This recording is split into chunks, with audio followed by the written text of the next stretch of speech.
Normandía, Francia. Un mes después del día D, un regimiento canadiense se enfrenta a una infame unidad Panzer de las SS, a la que acusan de horribles crímenes de guerra.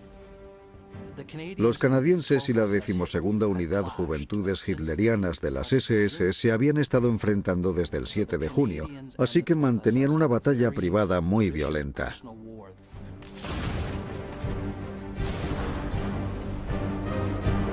Para los alemanes esto hacía que alcanzar un acuerdo fuera imposible. Había dos opciones, victoria o muerte. Abrir el frente occidental.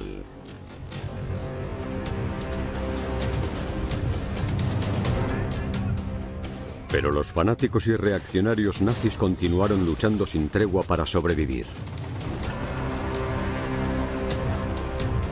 El día D era una batalla. Los aliados todavía tenían que ganar la guerra. Del día D a Berlín, la última batalla de Hitler. Furia Panzer.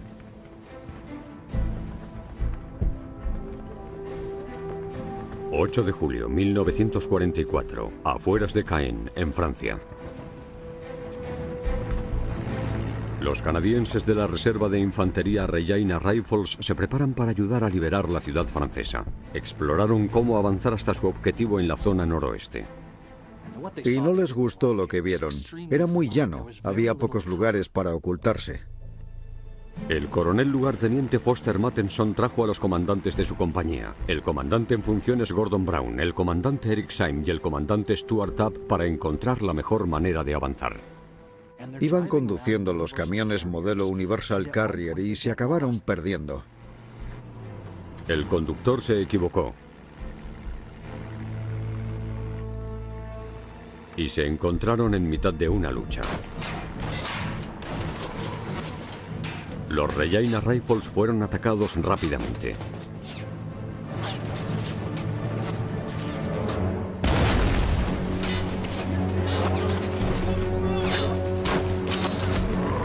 Dispararon y mataron a uno de los conductores.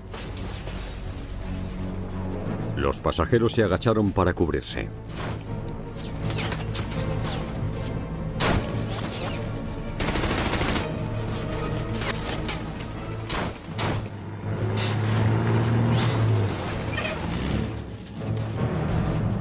Mientras la batalla continuaba a su alrededor, los vehículos intentaron dar marcha atrás.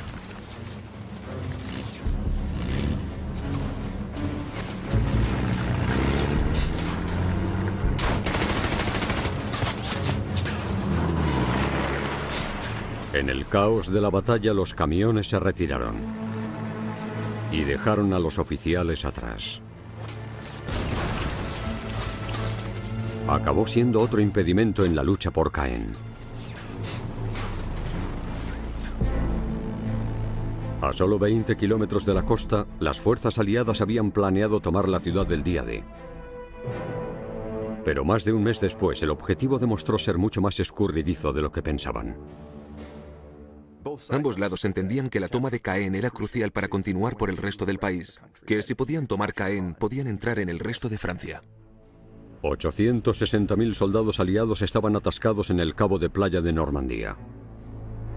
Los aliados necesitaban que sus ejércitos entraran en Francia para luego dirigirse hacia el este, hacia París. Caen era un cruce de carreteras y de ferrocarriles crucial. Los alemanes entendían que si podían defender Caen, podían frenar el avance de los aliados. Eran divisiones blindadas que tenían cientos de tanques. Necesitaban carreteras buenas, así que iban a pasar por Caen para atacar a los aliados que estaban en las playas y que por supuesto eran muy vulnerables.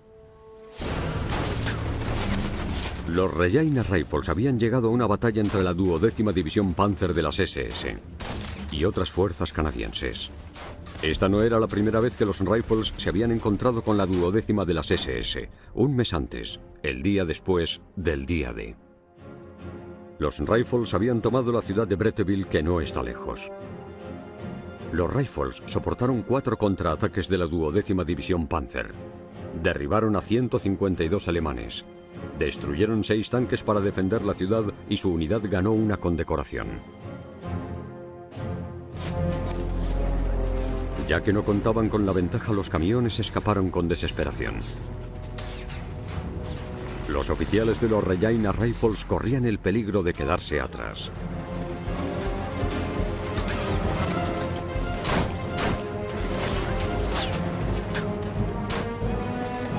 Se subieron a la parte trasera de un vehículo que, para su sorpresa, estaba cargado de explosivos. Se agacharon para cubrirse mientras el fuego enemigo agujereaba el vehículo, con la esperanza de que ninguna bala causara una explosión mortal.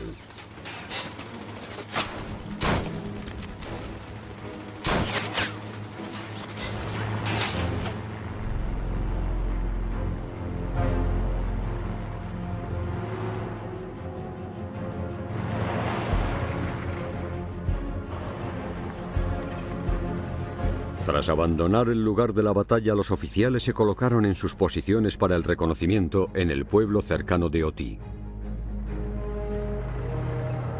Unas horas antes, el general Montgomery había iniciado la operación Charwood, el segundo intento del ejército británico de tomar Caen.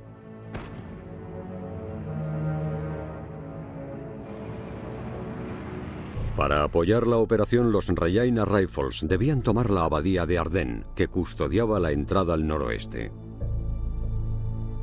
Un alto muro de piedra rodeaba la iglesia del siglo XII y los edificios adjuntos. Era una fortaleza de piedra.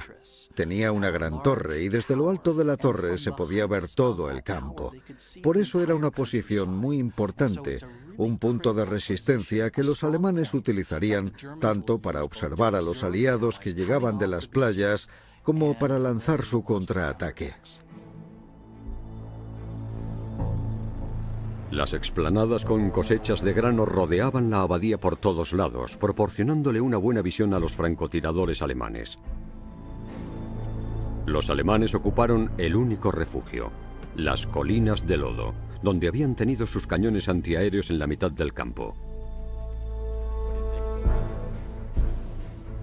Matheson planeaba que la compañía B del comandante Syme avanzara 400 metros desde el pueblo de Oti y tomara las colinas, la compañía D de Brown por la izquierda y la compañía C de Tabb por la derecha. Pasarían las colinas y avanzarían los 640 metros restantes hasta la abadía. A las 5 de la tarde, la artillería aliada comenzó el ataque a la abadía de Ardennes, preparándose para el asalto. La lluvia de fuego debilitaría las defensas alemanas y mantendría a los alemanes a cubierto mientras los canadienses se acercaban. La artillería duró 30 minutos, tras los cuales los Regina Rifles comenzarían su ataque. La abadía de Ardennes era la base de la 12ª División Panzer con la que se habían encontrado antes. Su comandante es el jefe de regimiento Kurt Meyer. El coronel de 33 años era uno de los comandantes de división más jóvenes de Alemania. Kurt Meyer era un oficial muy valiente, pero al mismo tiempo también era muy despiadado. Estaba convencido de la causa nazi y tenía la determinación de inculcar esta ideología a sus hombres. La división Panzer de Meyer estaba compuesta de antiguos miembros de las juventudes hitlerianas. El infame grupo para jóvenes nazis crió a una generación de niños alemanes para que creyeran en la superioridad aria. Para los líderes de las SS, la 12ª Unidad Panzer Juventudes Hitlerianas era una especie de símbolo de la siguiente generación del nazismo. La división Panzer de Meyer soportó el tiroteo tras los muros de la abadía. El edificio principal en sí estaba demasiado expuesto al fuego de la artillería aliada o a los bombardeos aéreos de los aliados. Así que situó su base en un edificio secundario, en el sótano, para estar protegido.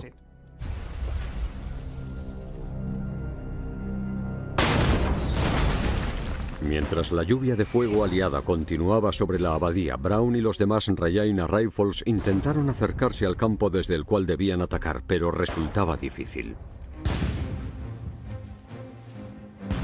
Los Regina Rifles estaban atrapados porque el pueblo de Oti no había sido liberado, por lo que los alemanes también podían atacar para presionar a los Rifles. Los alemanes también abrieron fuego para contraatacar.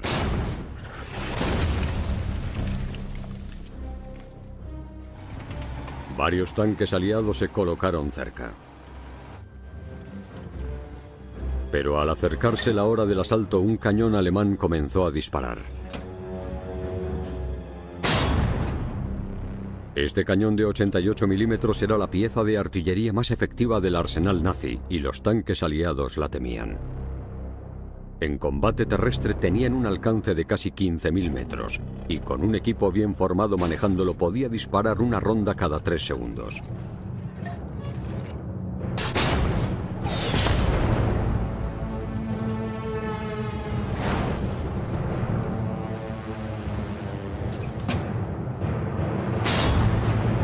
El cañón destruyó enseguida 3 tanques Sherman.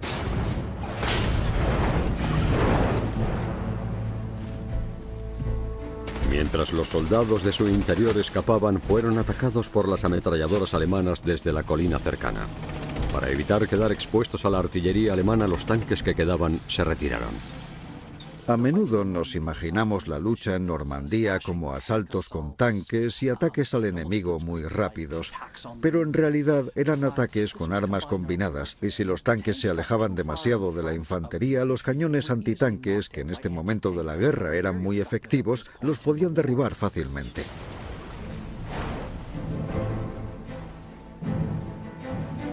Al retirarse los tanques que les apoyaban, las 3 compañías de los Rajaina Rifles quedaron atrapadas al descubierto.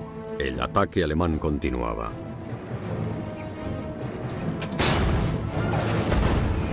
Los canadienses corrían el riesgo de ser eliminados por completo antes de poder llegar a su objetivo.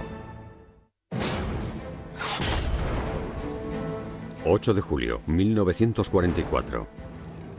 La artillería alemana atacó la posición de los Rajaina Rifles mientras se preparaban para atacar la abadía de Ardennes, que bloqueaba su entrada a la ciudad francesa de Caen.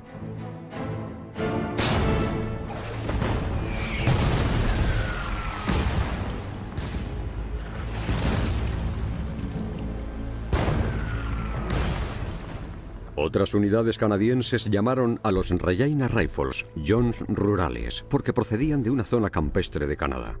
Obviamente lo de los Jones rurales lo decían para burlarse, pero lo de Jones les hizo gracia. Quitaron la parte de rurales y lo adoptaron con orgullo.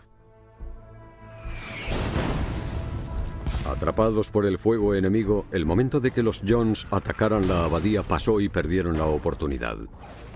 Debido al caos y a la confusión, las unidades llegaron tarde al frente. Y de hecho, la mayor parte de las 3 compañías de los Rajaina llegaron cuando ya había comenzado el ataque. Como ya no había comunicación, era una situación muy difícil.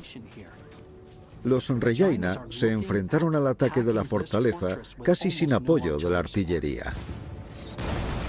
Los Rajaina solo pudieron ponerse a cubierto y esperar que pasara el ataque alemán.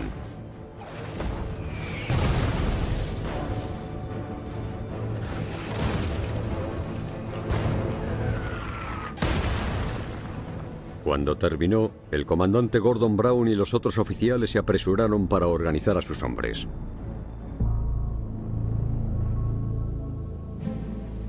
A las 6 de la tarde, 30 minutos después de lo previsto, los Rajaina comenzaron el asalto con la compañía B del comandante Eric Syme a la cabeza.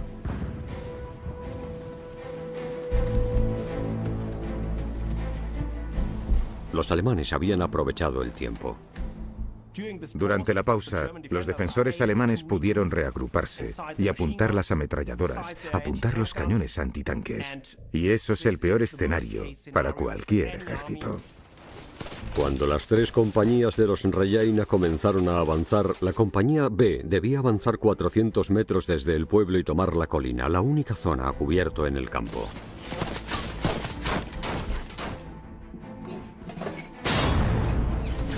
Las fuerzas alemanas abrieron fuego sobre ellos desde todas las direcciones.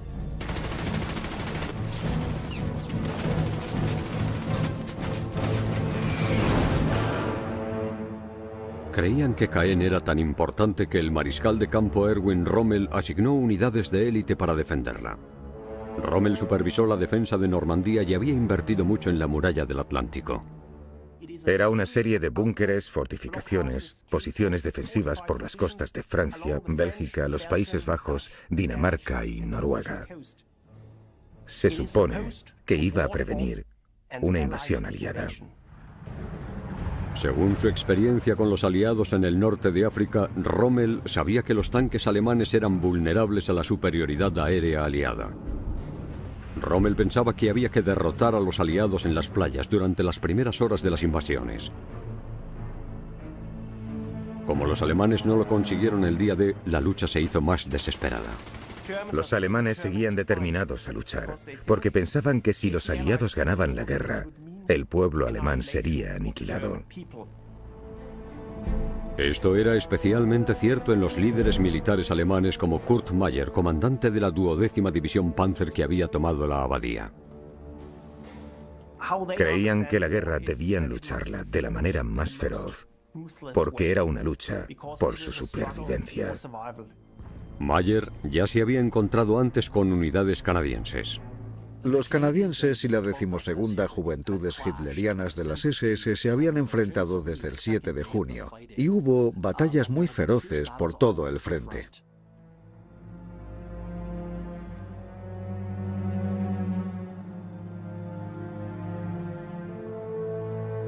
El 7 y el 8 de junio, la unidad de Meyer ejecutó a 18 prisioneros de guerra canadienses en la abadía de Ardennes, una violación flagrante del Convenio de Ginebra. Para la gente como Meyer o los oficiales de las SS, era todo o nada, y no podían alcanzar un acuerdo con el enemigo. Era o victoria o muerte.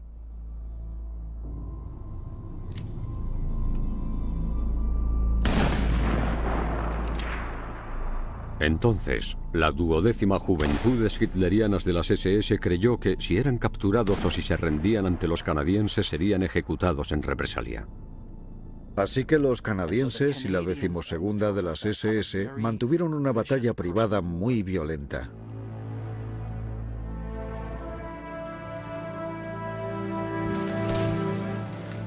La compañía B de los Regina Rifles todavía encabezaba el avance hacia la colina en la mitad del campo. Al enfrentarse a la lluvia de fuego, la compañía B tenía que correr o arrastrarse a tramos cortos para evitar ser alcanzados. Los alemanes abrieron fuego con morteros, con ametralladoras, con francotiradores, y los Regina Rifles cayeron uno a uno.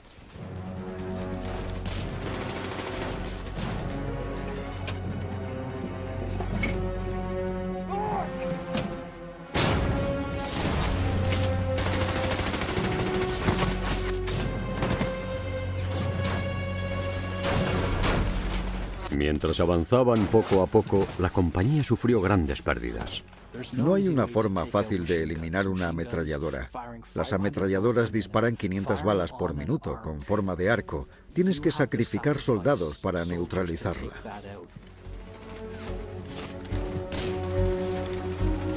No tenían más opción que seguir avanzando. 3 compañías de los Regina Rifles comenzaron el asalto contra la abadía de Ardennes.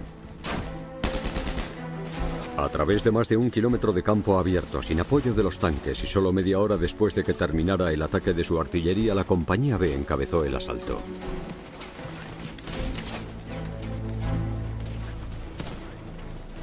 La compañía B avanzó lentamente e iban cubriéndose con lo que podían. Pero no tenían muchas opciones, por lo que tenían que ir agachados. Tenían que permanecer en el suelo. Tenían que intentar quedarse donde no les vieran los francotiradores alemanes. Así que fue un proceso muy lento y que causó muchas bajas porque cada vez que se levantaban, les disparaban. Las bajas seguían aumentando y las semanas de esfuerzo también se cobraron su peaje. Estaban muy debilitados en aquel momento. Habían perdido muchos soldados en batalla durante el primer mes en Normandía.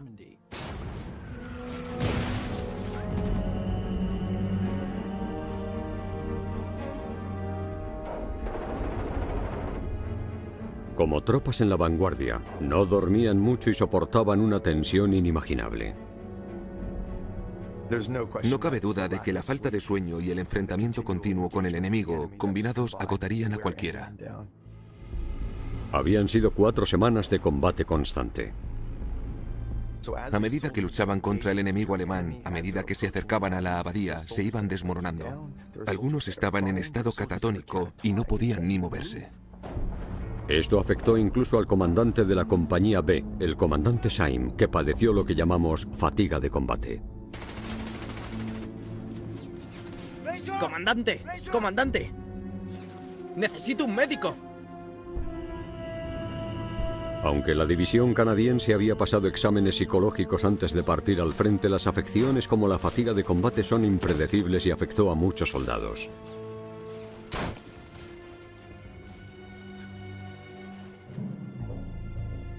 A finales de julio de 1944, la fatiga de combate comprendía un 25% de todas las heridas no mortales de los aliados. Tras el día D, grupos de los ejércitos británicos y canadienses establecieron centros en primera línea de combate para tratar la fatiga. El tratamiento era sencillo: tranquilizantes y sueño. Querían tratarlos rápidamente de manera efectiva porque querían que regresaran al frente.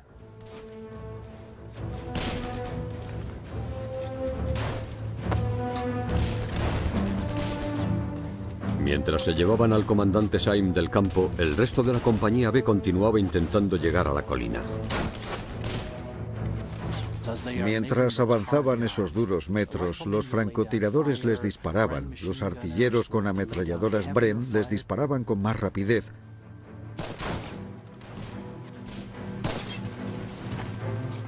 Lo que hicieron para neutralizar esas ametralladoras fue usar granadas en su mayor parte. Las granadas explotaban y dispersaban metralla, por supuesto, y así es como al final tomaron la colina.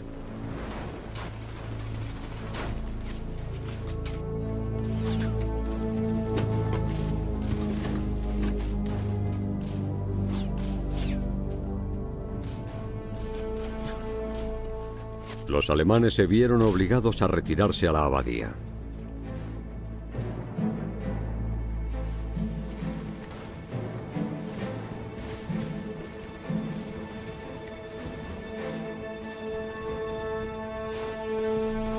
Para alcanzar el objetivo, la compañía B quedó destrozada. 61 de sus 100 hombres resultaron muertos.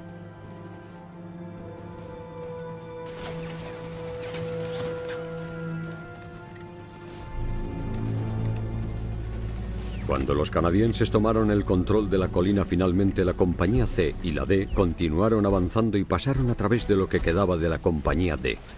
Desde esa posición, la compañía B podía disparar para cubrir a las otras dos compañías. Tenían a la compañía D a la izquierda y a la compañía C a la derecha. Y el fuego de cobertura de la compañía B era muy importante, porque permitía que el resto de las tropas avanzaran poco a poco. La idea era: alguien abre fuego y alguien se mueve.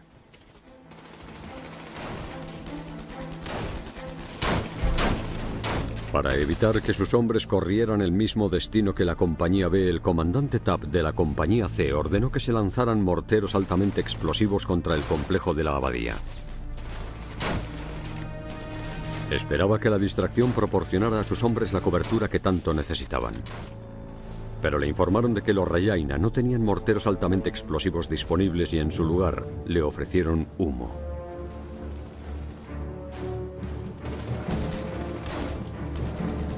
Funcionó un rato, hasta que empezó a hacer viento. Entonces quedaron totalmente expuestos al fuego alemán. Se convirtió en un infierno.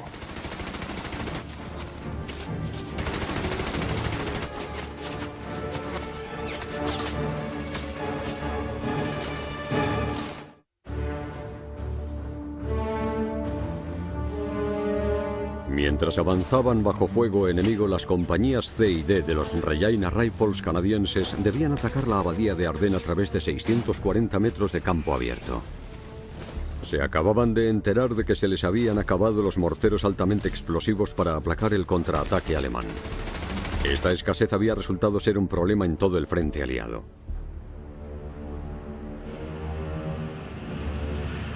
Tres semanas antes, una gran tormenta azotó la costa de Normandía. 800 barcos y botes quedaron varados, dañados o destruidos el 19 de julio, lo cual debilitó aún más la línea de provisiones aliadas que ya sufrían a causa de la falta de un puerto de agua profunda. Todas las unidades tenían que soportarlo como pudieran. Avanzar a campo abierto sería un suicidio. Así que los Regina dispersaron humo para cubrir su avance. Una vez más, el comandante en funciones Gordon Brown y la compañía D avanzaron por el flanco izquierdo.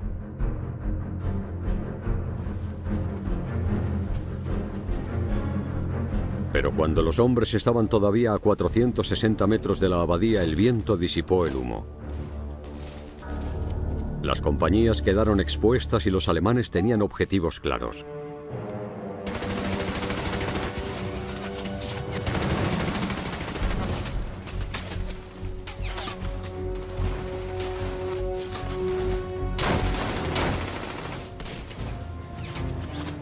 En medio del caos, el 13º pelotón de la compañía C se metió en un campo de minas.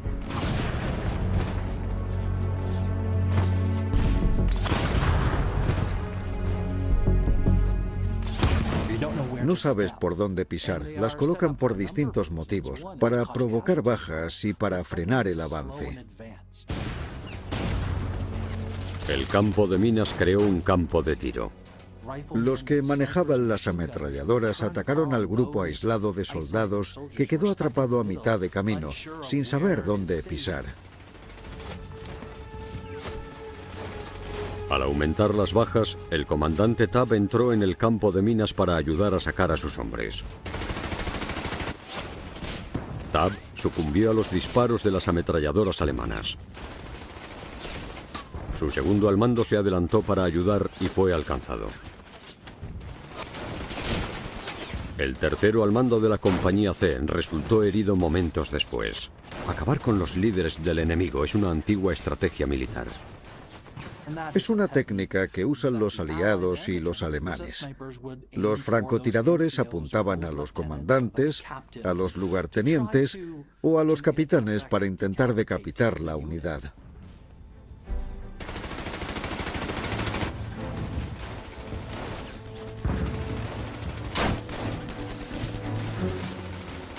Sin líderes, la compañía C se retiró a la colina. Habían perdido a 85 hombres de 106. El objetivo oficial del general Bernard Montgomery en Caen era atraer a las tropas alemanas para matar, herir o capturar a tantos como fuera posible.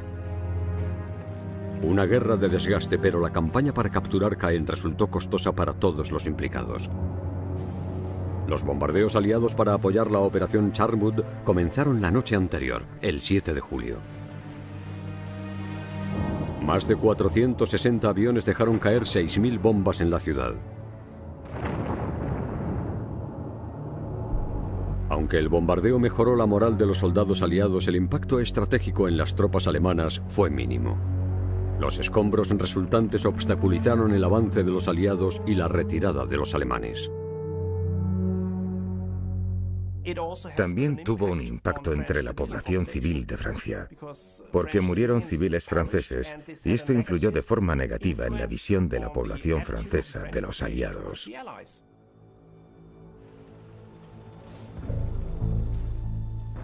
Al noroeste de la ciudad, los 15 miembros sanos de la compañía C se retiraron a Auty para traer camillas para los heridos.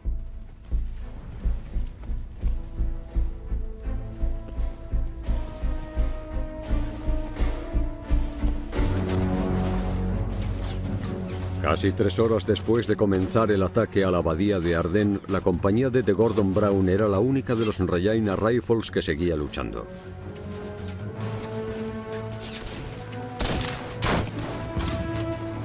Todavía estaban a cientos de metros de su objetivo y el humo que les cubría también acababa de disiparse en su posición, lo que les dejó peligrosamente expuestos al fuego enemigo. La 12ª de las SS dejó rápidamente atrapados a Brown y a sus hombres de nuevo.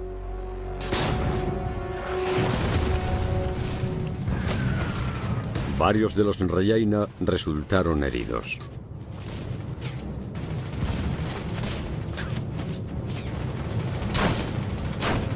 Para limitar las bajas de la compañía, Brown y sus hombres avanzaron a intervalos cortos. A veces tan solo avanzaban unos centímetros cada uno.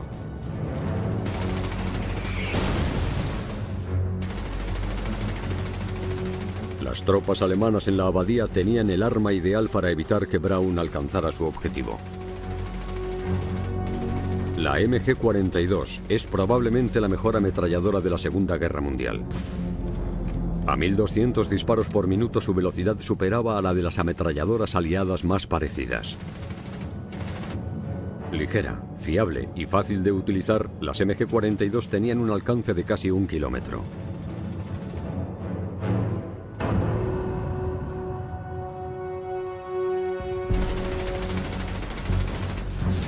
Para evitar las ametralladoras alemanas, el 16º pelotón de la compañía D viró hacia el flanco izquierdo de la abadía.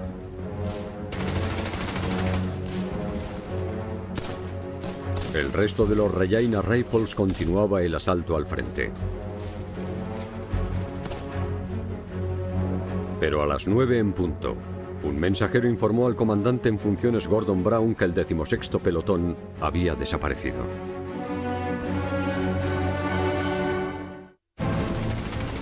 ...8 de julio de 1944... Anochecía, y los Regina Rifles continuaban su asalto a la abadía de Ardennes, una posición fortificada que controlaba el acceso a la ciudad francesa de Caen. Al tener noticias de que algunos de sus hombres habían desaparecido y sabiendo que los necesitaba a todos para tomar la abadía, el comandante en funciones, Gordon Brown, salió en busca del 16º pelotón. Al buscar en el campo de batalla, descubrió algo perturbador. Encontró una pequeña zanja que era una escena de pesadilla. Había soldados heridos sangrando, muriéndose, gritando, y pensó que era el pelotón que había perdido. Pero no, era un grupo de los Caen Scots, otro regimiento canadiense que había acabado en el campo de batalla y había muchos heridos. Brown intentó ayudar. Vendó a los heridos de más gravedad. No sabía muy bien qué hacer. Obviamente, su instinto humano era ayudarles, pero ese no era el papel del comandante de una compañía. Así que les dio su agua. Debió de pasar mucha sed. Sin poder hacer nada más por ellos, Brown regresó con el resto de su compañía. Hizo lo correcto, lo que tenía que hacer como soldado, que era seguir avanzando hacia el objetivo final. Cuando regresó, Brown se encontró a la compañía D en el fragor de la batalla. La compañía D estaba desplegada por el campo de batalla. Se enfrentaban a una fortaleza de piedra, y los alemanes les disparaban sin parar. Me sorprende mucho cómo pudieron seguir avanzando. Cargaron valientemente contra los muros de la abadía. Sí que pidieron más humo, y el humo es muy efectivo. Oscureció el frente durante unos minutos que eran muy necesarios. Los hombres dispararon y lanzaron granadas mientras corrían.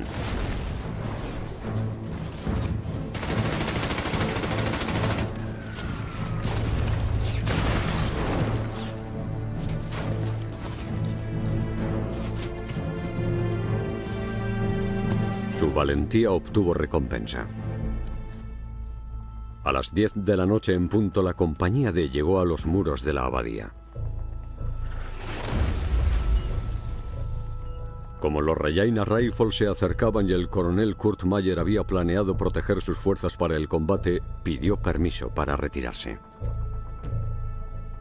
Y le contestaron que no. No hay retirada. La forma de pensar de los líderes alemanes era: ¿dónde terminará la retirada? Pero Meyer se retiró de todas formas, y luego dijo que sabía que no podían defender Caen. Las órdenes de Hitler de defender la ciudad hasta la última bala significaría el sacrificio innecesario e inútil de sus hombres. Así que la lucha desesperada del 8 de julio era para ganar tiempo para evacuar a los soldados heridos de Meyer al amparo de la oscuridad. Crearon un plan para retrasar la toma de la abadía y que a los canadienses les resultara lo más difícil posible.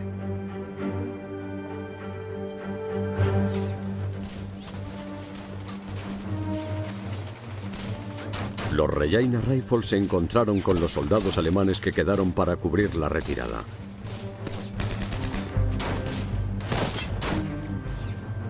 Lanzaron un último ataque y encontraron la manera de entrar en esa fortaleza y expulsar a los alemanes.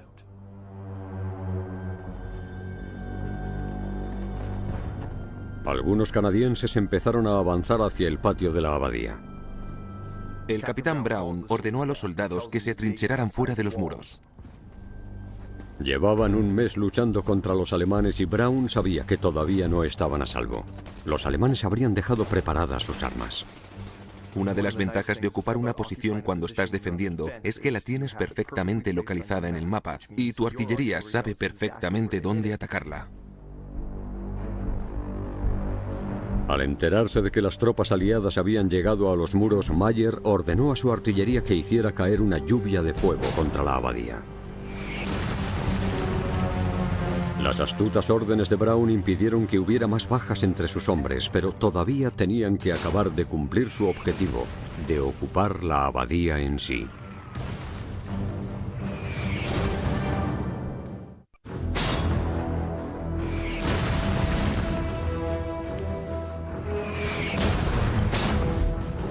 El denso tiroteo alemán impidió que el comandante en funciones Gordon Brown y el resto de la compañía D de los Regina Rifles tomaran la abadía de Ardennes por completo.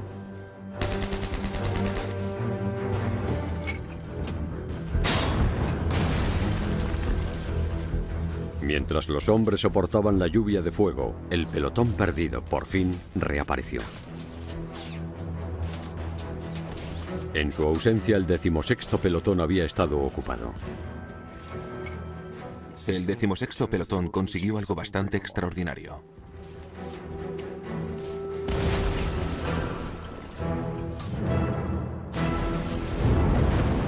Neutralizaron una batería de cañones 88 alemanes. Cualquier tanque Sherman que se acercara detrás de ellos se podía mover a campo abierto.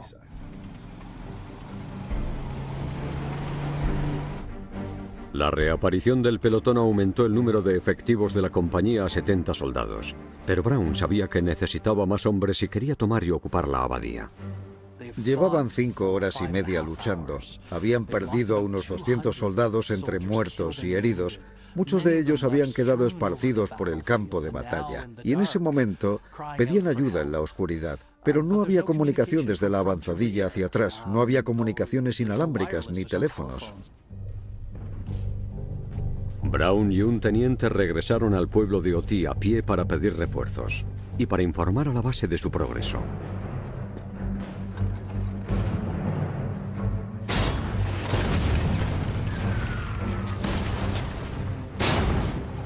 Pero en el camino, los dos hombres fueron atacados con fuego de mortero.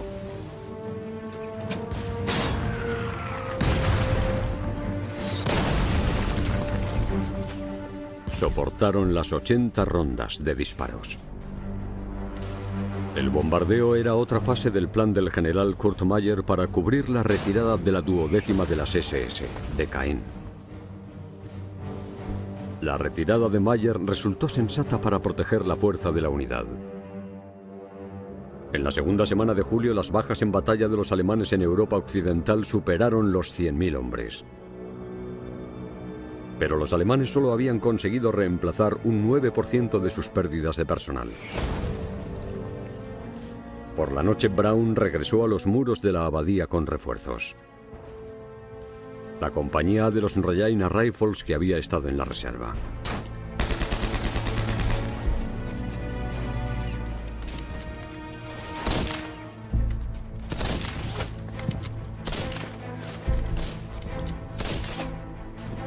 En la madrugada del 9 de julio cesó el fuego alemán.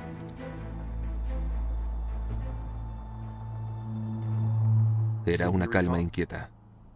No puedo imaginarme cómo sería mirar a tu alrededor y que no haya balas zumbando, y no escuchar rondas de artillería explotar a tu alrededor, y de repente darse cuenta de que durante unos breves momentos hay un poco de calma.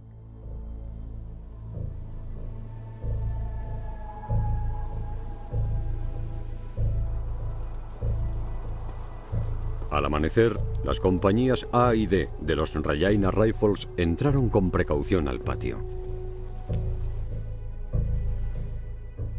Así que cuando Mayer se retiró, intentó retrasar el avance del enemigo dejando francotiradores. Esto les dio tiempo a sus tropas para retirarse de forma ordenada. Con francotiradores y trampas, el enemigo no se siente a salvo. No sabe dónde está el enemigo, de dónde viene, así que tiene que ir con mucho cuidado al avanzar. Hasta media tarde estuvieron neutralizando a los francotiradores alemanes de la abadía.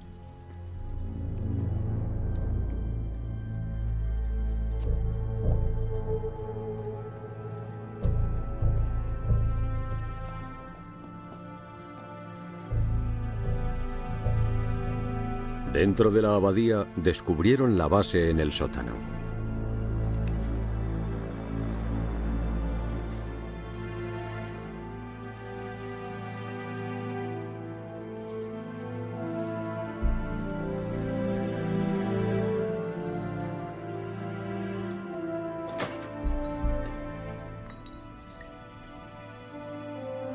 El capitán Brown estaba más que agotado.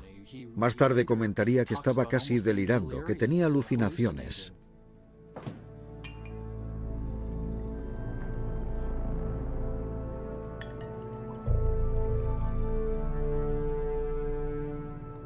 Gordon Brown, agotado, se tomó una copa. Se metió en la cama y se quedó dormido.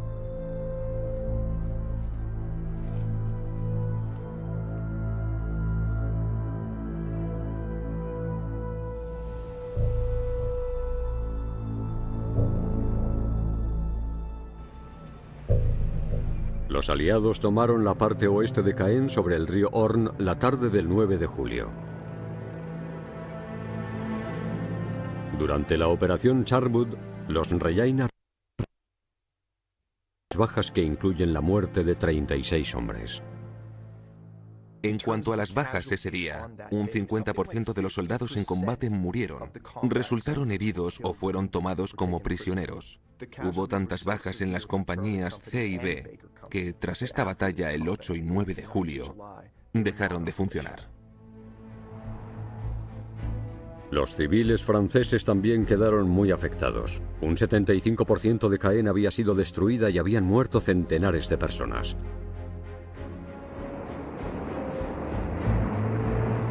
Tras la guerra, el coronel Kurt Mayer fue a juicio por crímenes de guerra, debido a su papel en la ejecución de los prisioneros de guerra canadienses en la abadía de Ardennes. Mayer fue sentenciado a muerte, aunque luego se conmutó la sentencia a cadena perpetua. Cumplió 9 años de la condena antes de que lo liberaran. Los dos comandantes de las compañías canadienses, Stuart Tapp y Eric Syme, se recuperaron y sobrevivieron a la guerra. El comandante Tapp fue condecorado con la Orden del Servicio Distinguido por su liderazgo y aplomo ante el fuego enemigo. Gordon Brown continuó sirviendo durante la guerra y fue condecorado con la Orden del Servicio Distinguido por su valentía personal y devoción al deber. Aunque al final tuvo éxito, la toma de Caen confirmó que las victorias aliadas podían ser lentas, y a veces se avanzaba metro a metro. A los aliados les quedó claro que el camino a Berlín no era sencillo. Sería una campaña difícil y sangrienta. Y la guerra en Europa continuó 10 meses más.